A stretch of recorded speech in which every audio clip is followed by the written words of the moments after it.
Fired up, footballers. Welcome back to another episode of Spitting Fire. Jeffrey here with you, and so is my older brother, James. And I believe today, James, we're going to talk about roster construction, but specifically go into, goalkeepers, fullbacks, center backs, CDMs, center attacking mids, wingers, and strikers. So, James, I believe you wanted to start off with the goalkeepers. Yeah, the goal of this was really just to discuss roster makeup, and we've been trying to figure out, Pano's trying to do the best with what he has available. Is Nelson is the question here? Is Nelson Rodriguez doing everything he can? So we'll start with goalkeepers. Is the roster incomplete? That's really the genesis of this episode. And we all know it is. Pano knows it is. Nelson knows it is. But to what level is this roster incomplete? We'll start with the goalkeepers. We have Richard Sanchez, a largely unproven MLS, now MLS goalkeeper, and Patrick McLean, an ex-MLS USL level goalkeeper, backing him up. And we have Stephen Cleveland in the pipelines down in Tulsa. But he might be stuck behind a very good goalkeeper down in Tulsa, so he might not even be getting any minutes to the Fire's loaned affiliate. So how do you feel about that? What would you rate that? Yeah, we talked about the goalkeepers a bit in our last episode, rumor has it, and so we don't have to spend too much time on the goalkeepers. Just give it a grade. What do you think? It's C? Let's say C. I think, it's really hard to grade our goalkeepers. I think it's right easy now. to grade. You're more set on it than I am. I'm still don't know how I feel on Richard Sanchez. Last game he was better. I said clean sheet. Yeah, he had the clean sheet. My one complaint was him, being in no man's land off his line. Last game he was fine, so I guess I rate it with, a C. I'll give it about average, C. Yeah. Now we'll move into with potential to grow. With potential to grow, with absolutely. Iker or Richard Sanchez. With Iker or Richard Sanchez. Yeah. I'm a little more excited for Richard Sanchez. Although Iker, you say that, but do you believe that? Well, Iker is going to deliver something that Richard Sanchez cannot, and it's just. He's won them all. He's done it all. Yep. He's damn good. He doesn't have to get good because he already is. Yeah. And all that stuff. So, yeah, of course he's a better player, but I'm excited to see what I can from Richard Sanchez and not having to spend those funds, what I would consider a waste, and then maybe allocate those funds elsewhere. We'll move on to the outside back situation. We'll start with right back. Our currently starting right back, Matt Polster, is out injured for the next couple weeks. Yeah. Behind him, we have both Rafa Ramos, Drew Connor, and to a degree, Ellis. I guess. But more so Ramos I hope and we never Connor. see him out there. I think he was better in the center. I think right now Drew Connor is making a statement that he can stay out there even if Matt Polster comes back. However, I like the offensive output that Matt gives us. I'm just saying the drop he's playing off. hard. He's playing hard, and he's winning his spot right now. And Matt's going to have a battle to come and get his spot back from Drew if things progress.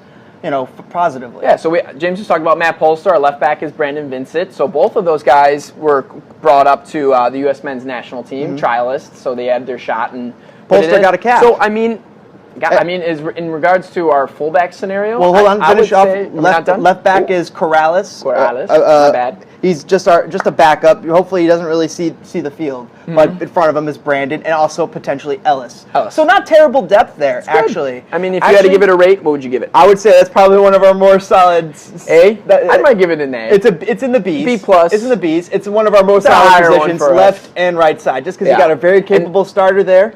And you got some capable backups. And that might be, we don't get into the wingers yet, but this might be why the Fire are more suited to playing a 5-3-2. They have more wing backs, but we'll talk about that they're better later. situated there, certainly. Yeah. We'll move on to the center backs position. Currently, the Fire, we think that the Fire are maybe set up well to play 5 in the back, but when you really dig into it, it becomes questionable at best because three in the back. Three in the back, but you have 5 center backs that you could go to, but only one of them, and Johan Kaploff, is the only proven starter amongst them all. You have Lillard, very unproven. Dean still coming along. Jury's still out. Still a lot of questions, and didn't get into the last game. Ellis, 5'9". Sorry, you're not going to make it as an MLS center back unless you're playing in a 3-man back line, which last game he proved. Yep, and then I believe very well. Campbell proved himself. And Campbell, who I think is a good sub, but he's still working his way back from injury. Pseudo Basti. But besides Johan Kaploff, it's a tremendous fall off. Yeah. And if you're thinking that you're going to go 3 CBs with just Johan Kaploff as your only stalwart, you have a lot of bad things coming. Yeah. So, Nelson, where are these center backs? Well, even if you want to go 4 in the back, which requires 2 center backs, And then when we say 5 in the back, understand that it requires 3 center backs. And 2 wing backs. So James just said we have Johan Kappelhoff, who's established. Then we have Bastian Schweinsteiger, who's not a center back, but who's playing there. So, I mean, you're kind of screwed if you want to play 4 in the back. Who's going to be that one center back? Not Basti. Other one. If you want to play 3 in the back without Basti there, who are going to be the other 2 center backs?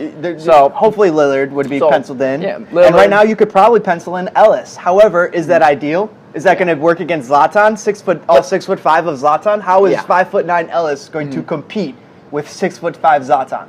It's not going to happen. So I'm sorry. Center backs, James, what would you rate? Center backs. Oof, this is tough. It's not a B. And, I think it's another C. Johan is the only person who pushes up to C. know. It's a C minus. This is a C minus. This is not. Might be C minus. You might have C. to. I might have to readjust the goalkeepers to C minus, but I still like the. But it's only one position that's being leaned upon in the goalkeeper. In this, you have potentially 2 or 3. Up to 3. And we don't have those 2 or 3, Yeah. so it's got to be a C minus or a D. It's got to be there. So center back situation. And that's horrible, Nelson. Horrible. And Do that's something now. We have quote unquote depth in. So I mean, but we don't. Yeah. I mean, it's mysterious. It's mysterious depth, which you'll see. Oh, maybe in time it can work itself out. People are high on Lillard for a reason. So that covers the back line, and we'll move up to center defensive mids. So this team has 4 center defensive mids: Chani, Dax McCarty, Mo Adams, and Bastian Schweinsteiger, if you're not counting Drew Connor as another potential one. Yeah. Or Matt Polster as another potential one. But what we're quickly learning here is that Nelson likes to stack a couple of positions. He likes to stack center defensive mids, and a position we'll come to later, because this is basically the entire team is made up of central defensive mids and there's one position and strikers. All this guy does is get center defensive mids and strikers. Yeah. Oh, you know what we need this year? Chani. Great. That's another center defensive mid we need this year. CDMs. Oh, we lost one of our better center backs, and we lost one of our best left wing, who is one of our best secondary scorers. What do we need this year? You know what? We need another center defensive mid and another striker.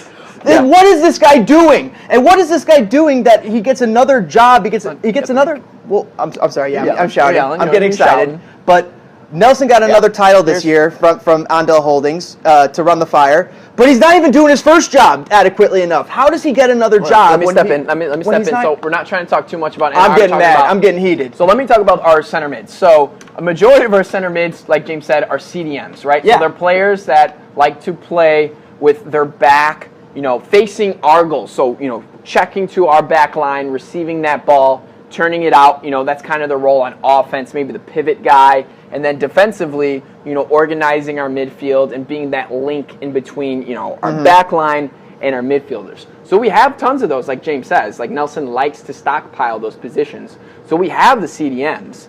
But then when it comes to those creative, attacking midfielders, center midfielders, I mean, really I see, James, I don't know how you feel about this, but I classify, there's really 3 types of center mids. CDMs, box-to-box center mids, which do it all, and then center attacking mids, which are more attacking.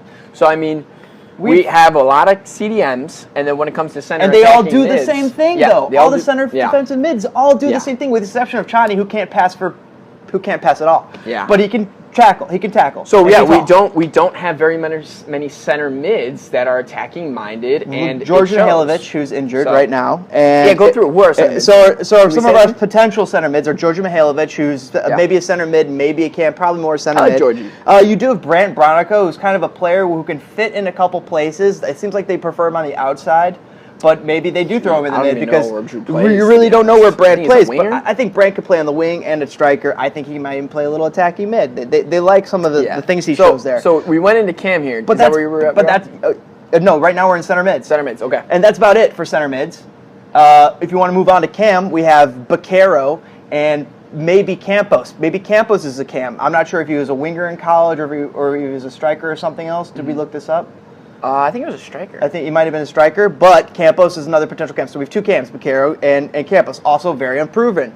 Yep. Once again, who are our wingers? We shipped out David Accam. Our sure thing in David Accam. Who do we have as our wingers? Let's hold that on the winger thought. Let's go to the Cam thought first. Oh, okay. So Cam, we've been needing a center attacking mid for 3 years now? Yeah. 3-4 years running now? 7. I mean, so Nelson hasn't filled that hole in a very long time. And he thinks he could fill it with a draft pick. So let's segue that into the wingers, kind of the same thing, right, James? Well, what did Nelson think he could fill David Accam's shoes with? Alexander Katai, who couldn't even get on the field. Who was our only game? true winger. David Accam was our only true winger. So let's get this straight. We have one true winger on this team that can stretch the field, has great pace, is actually one of the better scorers in the league. You know what we don't need? We don't need him anymore. And you know what? We're going to bring him in with a replacement that, he's not good enough. Yeah. And do we still need a right wing? Nah, we don't need a right wing. We got Daniel Johnson, who's another left mid / winger. I think I've seen him play 10 minutes. And then, so do we have a right winger on this team? No. We don't have any wingers. We don't have any wingers. No wingers. Besides Daniel Johnson and Alexander Katai. Because guess what? We're going to get into the people that you might be thinking are wingers, but they're not. Strikers. Every single person you might be thinking of that we have yet to say is probably a striker. Elliot Collier, draft pick from Loyola, striker. Who else? Nico, obviously. Striker. Lucho Solaniak, striker. Alan Gordon, striker. Michael Deliuve, striker. Who else? Who else did we miss? Before we, get in the striker, I want one more thing about our wingers. So James said this before we filmed this episode. Katai would have been a great complement to David Accam. David Accam, speedster winger, while Katai is more of that inside forward. He could play on either side. So he would have been a nice complementary, to David Accam, but no. But Nelson didn't think that Pano needs these shiny new toys. But Nelson must not think that Pano needs tools to have soccer players to have a team, because he just thinks, you know what, I'll give Pano about 8 strikers, maybe a handful of center backs, and about 6 central defensive mids. He should have enough to do it there. No, he doesn't. Are you kidding me? So what Pano's left to do is to take strikers like MDL and Lucho and make them right wingers. So we say that we've had a gap at 10. We've had a gap at right wing. Yes. And before that, we did have Arturo Alvarez there, who I thought filled in but he's a winger. But he was replacement rate, which is the same thing you got from Lucho. And they thought Lucho's not an upgrade, but they acted like he was an upgrade last year. He's a striker. Yeah. There are so many problems with roster composition, and this is not Pano. This is Nelson. This is entirely Nelson. I wonder what Pano and Nelson, when they talked together the first time, did Pano go to Nelson? They're soccer and be like, hey, they're on the same page. I like playing a 4-2-3-1. And then Nelson's like, okay, I'll get you the players. So Nelson, what does he do? Like you said, he just goes get strikers. So we have a striker playing MDL. Wingers. We have strikers playing center attacking mids.